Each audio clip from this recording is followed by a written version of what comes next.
Zach Werenski mentioned after the game yesterday that he thought there might be too much respect being given.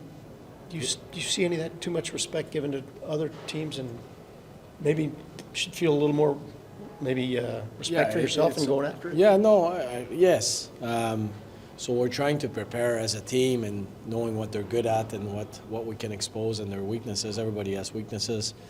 That would be a reflection that maybe a young team would have. You know, like you're playing against older players and stuff like that, and guys that you've seen on TV for a few years.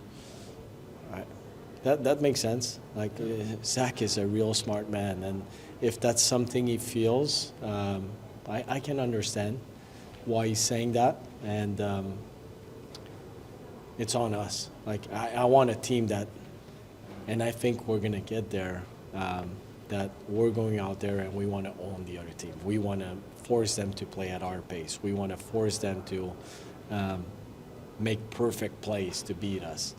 But when you respect, and it's not about disrespecting the opponent, because I wouldn't want that, but it's about respecting ourselves, like you said. We know who we are, we know our team identity, we know what we're going to bring, and just do it. Yeah, it's kind of that swagger you were speaking about earlier, right? You want to have a little bit more of that, maybe? Well, self-confidence. Self-confidence comes with also winning habits, comes in practices, knowing that, you know, we can run our routes, we can win those one-on-one battles, we know what we're going to do regardless of the score. Comes with confidence, and that confidence creates that swagger. I know what I'm going to bring. I can trust my teammate. I know the guy on my right, the guy on my left, the job will get done, and I will get the job done. So, but that comes with wins, and or good habits. Not necessarily all the time wins, but doing it right. Like one good forecheck, one good D zone, and then you build on that. So, when I say wins, it's not necessarily the final score, but winning your battle, winning your forecheck, winning your shift, winning that period. So that we'll get there. Yeah. How concerned are you right now with goals against? I think you've given up 15 in the last 3 games. Is that a major point of emphasis right now? Yeah, that's too many. And it's most of them are individual mistakes. So it's not system related. It's managing the puck. It's blocking a shot. It's a turnover. These are isolated moments that we can fix, and it's just a mindset. So I am concerned about it because we got to stay away from that. Like I say all the time, the other teams are getting paid as well. They're going to force mistakes. We're trying to force mistakes. It's a game of mistakes, but we have to get better at managing the puck and playing our identity. Sorry. As a coach, when there are individual mistakes versus scheme mistakes, are individual mistakes easier to fix or harder to fix? Just because of the fact that they kind of pop up, I guess, at times, rather than things that are kind of you can work on in practice and types of those situations. Well, when they come back, when they're done over and over, that's when the accountability comes to mind. If you know you're making a mistake and you repeat that mistake over and over, I mean, we're going to have a serious conversation. So I would say it's easier to fix unless the player believes, and I'm talking about any player. Right. If he believes that he's allowed to make that play or he can make that play at that moment. So I think it would be easier to fix because it's not related to the full group.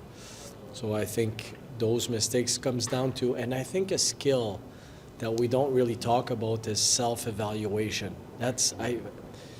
Self-evaluation is huge to me, knowing what your game should look like, knowing what you're good at, and sticking to that, and expanding on that once you master what you're good at. So self-evaluation is a big component, knowing what I can do and when I can do it. We want our guys to make plays, but different set of skills. Like Goodbranson has a set of skill that is important to us, and Johnny Gaudreau has a different set of skills that is important to us, but it's different. So knowing who you are, what you bring, and sticking to that plan. Yeah.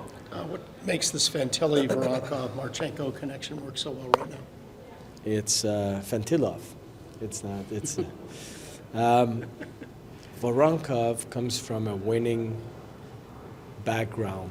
You look at his game, he's changing on time. He's doing making a lot of smart decisions. He has winning habits. Marchenko and him, there's chemistry. And I think Fantilli is a driver. But we had Sillinger with that line before, and it was working well too.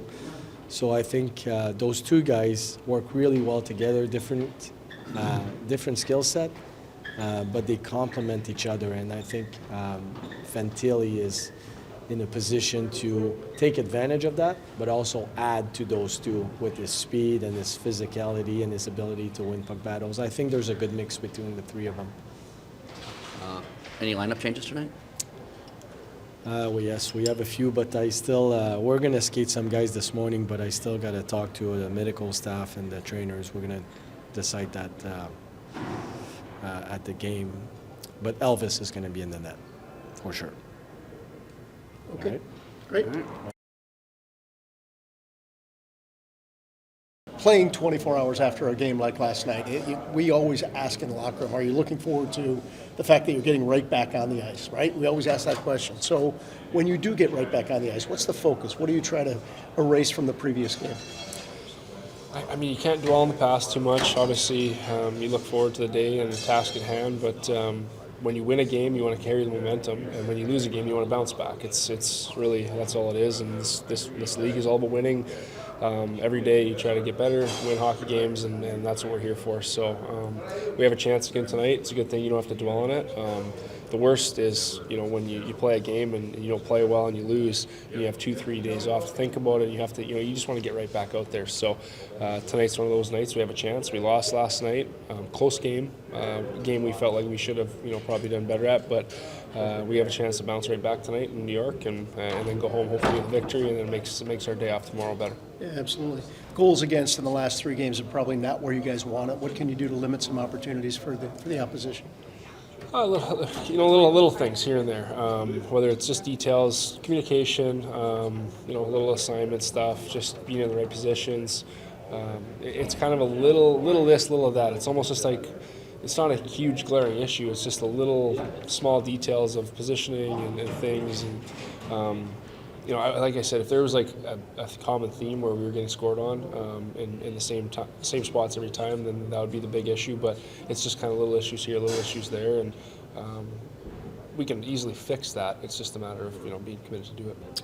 Fine is the line, Damon, between being the aggressor and trying to create offense there, especially from the back end, and being smart and being safe back doing your jobs, I guess. Yeah, that line is fine for sure, because there is some risks you have to be willing to take at times, and when they pay off, they do pay off in grade A scoring chances, and sometimes when they don't, they can come back the other way and haunt you. So it's all time and score of the game and everything like that goes into it. Obviously, early in the game, you want to be able to put goals on the board, but when you're up or when you're down, there's different styles of play you have to do. When you're down, you got to be a little more aggressive, and when you're up, you have to be a little more cautious because you're trying to protect your lead. So there's going to be chances too where you might be up by a goal or two, and you do want to try to get the next goal to really put the icing on the cake, but you got to do it in a smart way, and a way that you can keep yourself in a good position to recover if something does happen. Sure. We asked you about this coming in, but last year you were on a young team that kind of figured out how to win and kind of took off. Do you kind of see similarities where this team is in that process? Like, is the process kind of the same no matter where you are in the NHL? A young team trying to learn what it takes on a night-in, night-out basis? Yeah, you have to learn for sure.